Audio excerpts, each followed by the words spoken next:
अदानी ओडिशा रे लांच कारोबार प्रसंग में बीजेडी प्रतिक्रिया सबु प्रकार तदंत को सामना करने को प्रस्तुत बीजेडी ताहा सबु बेले चाहे आईन ता बाटरे जाऊ समस्ते जानिछंती बीजेपी प्रधानमंत्री एवं अदानी गोटे सूतार क्षीय तांको भितरे कोन संपर्क समस्त को जना बोली बीजेडी नेता प्रदीप माझी कहछंती।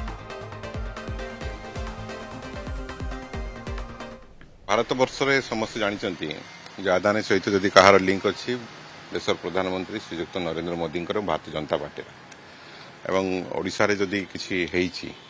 से भलिया किछि घटना हेइछि ता तदंत पर जना पड़िबो एवं बिजु जनता दल सब बळे ओडिशा स्वार्थ पय काम करि आछि। बिजु जनता दल सरकार समय बहु कंपनी आछंती एटा इन्वेस्टमेंट करिया पय एवं सेथिरे बिजु जनता दल ओडिशा स्वार्थ पय ओडिशा लोकन पय काम करि आछि। स्पष्ट कली जे भारतीय जनता पार्टी एवं देशर प्रधानमंत्री श्री नरेंद्र मोदी एवं अदानी गोटे सूतार क्षीय एमाने एवं भारतीय जनता पार्टी सरकार आसिला परे अदानी आप देखुं कौन करने गणमाध्यम जो जमी नहीं कि प्रकल्प निर्माण करने गोटे प्रकार निष्पत्ति नहीं सारा जहाँ जना पड़ी शुणा जा खबर कागज और टेलीविजन माध्यम तो एथिरे आमे निष्पत्ति बिजु जनता दल ओडिशा स्वार्थ ओडिशावासी जहाँ ठीक हम क्या करें।